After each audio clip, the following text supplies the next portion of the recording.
Ühesõnaga, et 5 aastat oleme mõelnud ja nüüd jõudsime nimeni, et me teeme Cyclist lühidalt, ehk siis Cycling Estonia nime alt sihukese kogukonna, kus kõik maailma ratturid leiaksid Eesti kohta info, sest loodusinimestele ei pea ütlema, et Eesti on kõige ilusam riik, eks, Eestis. Meil on järved, metsad, rabad, kõik on olemas, aga sama on tegelikult ka Soomes ja Rootsis ja Norras. Ja nendel on see Cyclist Welcome programm olemas rohkem kui 6 aastat juba ja kui turist võrdleb minna Eestisse või Soome rattaga, siis tal on lihtsam praegu minna Soome. Sest ta peab ise vähem tööd tegema. Mis meie esimene eesmärk on kaardistada kõik võimalikud rajad erinevate ratastele, maanteerattaga, kruusarattaga, metsarattaga, linnarattaga. Lähevad kõik ühele kaardile. Alustame Eurovelo marsruutidest, mis on hetkel kõigi rohkem kasutatavad. Eurovelo 10, mis viib saartele. Turistidele meeldivad saared ja põhjarannik. Seal on ka omavõtte probleemid, sest viimased 3 aastat riigi poolt raha pole tulnud. Kas need rajad enam märgistatud on, seda ei tea. Aga see ongi meie töö, kõik need rajad uuesti läbi sõita. Ehk siis lühidalt on meie eesmärk suurendada siis jalgratta populaarsust Eestis, nii kohalikes kui turistide seas. Koroonast alates on see ratta kasutus tõusnud nii meil kui mujal maailmas ja ka seoses sellega ka turismindus tõuseb iga aastaga. Nii näitavad meie statistika kui ka naaberriikide statistika, et üha enam sõidavad inimesed, mõtlevad rohelisemalt ja nii edasi, ehk siis tahetakse rattaga loodusesse minna. Mitte ainult oma telgiga, vaid ka tahaks vahepeal linnade vahel. Ja Cyclist Community, siis kogukonnaklubi on siis see, kus me koondame siis kõik marsruudid, kõik rajad, rattasõbralikud majutusasutused, kohvikud, restoranid, hoolduspunktid, kui ma tee peale jään, kus mul on lähimees, kes mul appi tuleb ja tulevikus ka transport, ekskursioonid ja kõik igasugused muud teenused. See on niisugune pikk protsess, millega me tahaks kuhugi jõuda, ehk siis järjekordne märgis, mitte et meil vähem oleks, aga see on siis märgis jalgratturitele, et kui ta seda märgist näeb kuskil hotelli ukse peal või midagi, ta teab, et ta on siin alati oodatud. Ta võib olla läbinisti märg, porine, ta teab, et see teenindaja võtab ta vastu. Ei viska teda ära ja ta teab, et tal on hommikul ärgates ratas alles, eks. Ehk siis tulevad spetsiaalsed kriteeriumid, kuidas seda märki saab. Ehk siis tagame koos, et oleks mugav tal jätkata matka siit ka, kuhu ta tuli.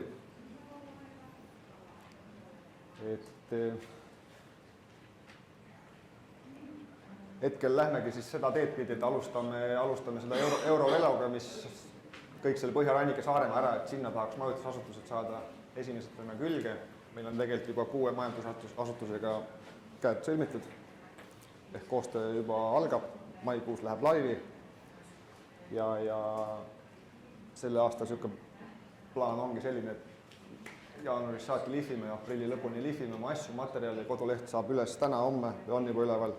On juba üleval? On juba üleval, aga seal on kakskeelne ühesõnaga, et on eesti-inglise keeles, blogid, foorumid. Järgmine nädal on meil ka EAS-iga mingisugune kohtumine, kus tutvustame seda sama programmi, et me oleme tegelikult 5 aastat koodanud, et keegi teine selle ära teeks meie eest. Aga hetkel leian infot EAS-ist, RMK-st, kõik Eesti foorumid, kuhu tegelikult turismi vend ei leia, teed seda on eesti keeles. Ehk siis maist läheme avalikkuse ette, plaanime minna ja oktoobriks äkki on meil 25+ partnerid majutusasutusi olemas, et siis on juba hästi. Soome näitel puhul, keda me siin eeskujuks võtame, nemad alustasid sellega 2020. Täna on 2024, neil on 550 majutusasutust, 300 söögikohta, et tõusvas joones läheb see asi meil seal. Kui me saaks kunagi 100-150 peale, siis on ka juba hästi. Et ta on ikkagi mõeldud nendele majutustele, kus on inimene koha peal, et selline, kui rattur jõuab sinna kell 9 öösel üksi ja seal kedagi ei ole, siis see ei ole väga welcome Cyclisti teema. Et kokkuvõttes ongi see, et kõik teave ühte kohta, ta saab selle rattasõidu ABC ka, mis siin ennist räägiti, et kust tohib sõita, mismoodi tohib sõita, ära mine sinna laudteele Viru rabasse, sest seal on 1300 inimest, eks laupäeva hommikul, et kui ilus ilm on. Kaasame ettevõtjad ja oleme avatud koostööks, et ei taha seda tegelikult üksi teha, aga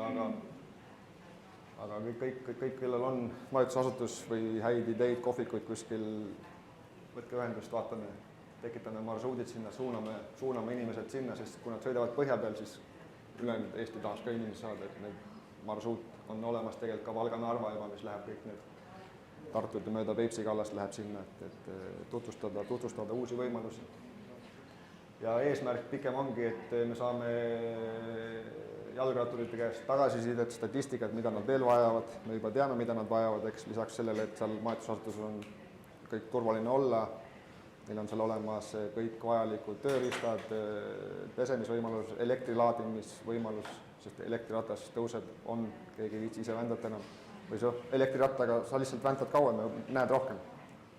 Et Eestile nädalaga tiir peale teha elektrirattaga on täiesti vabalt tehtav. Ja www on siis seesama cyclist.cc ehk siis Cyclist Community Club lühidalt Eestit. See on lühidalt, nii nagu oli. Kui küsimusi on, siis kirjutage, joonistage ja... Eks tähendab seda, kui on majutusasutused on huvitatud koostöös, siis ta võiks vabalt kirjutada. Me hakkame ise ka kindlasti kirjutama varsti kõikidele, selles mõttes on plaan olemas. Aga jah, et kui teil on majutusasutus kuskil ja saadame nii-öelda selle, millistel tingimustel saab selle märgistada, mis võiks olla miinimum. Et see tööriistakast tuleb meie poolt, et kui te olete nõus meie programmiga või selle võrgustiku liituma, siis selle tööriistakasti, mis sisaldab 30 erinevat tööriista, on meie poolt ja ei pea muretsema, et mis saab või ei saa. Nii, tõesti käsitis on plaanis kirjutada ja projektida. Sest me iga aasta näeme, et ratturid tuleb rohkem, nad võtavad sealt Citybike'is, kus me töötasime ratta, lähevad kuhugi. Me ei teagi, kuhu ma lähen kuhugi. Ja tagasi tulles küsida, et oli niisugused edasi ja mul läks rehv seal katki ja ühtegi ei olnud, ainult kui Pärnulis ma bussiga minemaks. Et kui me saame niimoodi, et iga 25 kilomeetri tagant on mingi hotell väsi, kus on kohvik, kus on teada, et sinna sisse minnes ma leian varuosad, siis rattur kindlasti seikleb kauem Eestis. Ja üritame vältida, et nad Pärnu maanteel sõidaks, et see on, ma olen ise näinud, kuidas seal rekkate vahel sõidavad, et teeme teed nähtavaks. Kas korra küsin ka, palju see rattur meile võib raha mõelda? Päris palju. On see nagu teada ka, et mitu päeva päevast peatub siin? Kõige populaarsem on niisugune 7 päeva rent. Et ta hakkab Tallinnast minema, ta jõuab kas Kuressaarde või kui ta jaksab, siis ta jõuab Pärnu. Või kõvemad mehed lähevad Kaunasesse välja, eks. Aga see sõltubki ilmadest, asjadest ja tuule suunast. Ja kui tal on kõik hästi, siis ta püsib kauem seal. Kui seal samas hotellis, kuhu ta maapub, on tal infot, et näed siin lähedal on midagi ägedat, siis ta võib-olla ei lähe sealt hommikul kohe minema, või püsib seal ühe päeva veel. Et kukub ennast välja rattaseisust ja kasutab vahepeal muid teenust? Sest rattur on selles mõttes, kui ta tuleb, ega ta kuhugi läheneb, ta on päevata sõitnud juba, ta tahaks seal samas siis süüa, pesta, kui sa saaks oma riided ära pesta või kõik need võimalused, et siis ta kasutab neid teenused seal. Mul oleks tehniline küsimus, et ma vaatasin teda kaarti, et ta on selle RAID või GPS platvormile tehtud. Ma lihtsalt küsin platvormi poolest, et kas see Google põhja nagu Pythoni peale või midagi sellist. Hetkel ei lähe see. Et saaks nagu kasutada neid. See RAID GPS on väga ratturite seas üks populaarsemaid ja sa ei pea sõitma sellega. See lihtsalt vaataks. Kui sa tahad mingit rada, sa saad GPS X-faili, pane kuhu tahad endale. Aga mõtlen selle, kui nagu ma ei tea, kui leierina võtta mingeid asju Google kaardil. Tähendab, et panna nagu näiteks sinna teie kaardile lisaks, mitte, see on niimoodi, et ma saan aru, jaa. Aga kasutame olevat kirja. Me hetkel valisime selle, sest see on naaberriikides toimiv ja see toimib väga hästi. Sest meile üks eesmärk on ka see, et me sõidame kõik rajad ise läbi. Me ei pane sinna rada, kus me saime, et läks. et sõidame ise kõik läbi ja meil on väike meeskond, ma isegi lähen kohe rattaga tagasi Tallinnasse, et sõitmist on palju ja see on tore. Ja lisaks sellele siis me tavalise GPX faili anname faili, kus on tegelikult ka vaatamisväärsused või infopunktid peal, et siin on pood, siin on teenus. Umbes sarnast asja, nagu ütleme teist Jaakobi on ka käinud nagu läbi. Selles mõttes, kui sul on hea rada, sa võid alati saata meile. Selles mõttes me oleme avatud igasugust radadele. Meil on neid faile juba praegu hästi palju, aga kui tuleb hea, sa ütlesid, sa käisid metsas, sul on hea rada, siin on ilusad vaated. Loomulikult, me lähme ülehomme sõitma seda ja ta on ülehomme üleval. Et selles mõttes me oleme avatud kõikidele, nii majutusasutused kui ka, kes sõidavad palju ratastega. Saatke infot. Just, väga hästi, pilt läks ära ja et küll. Aitäh!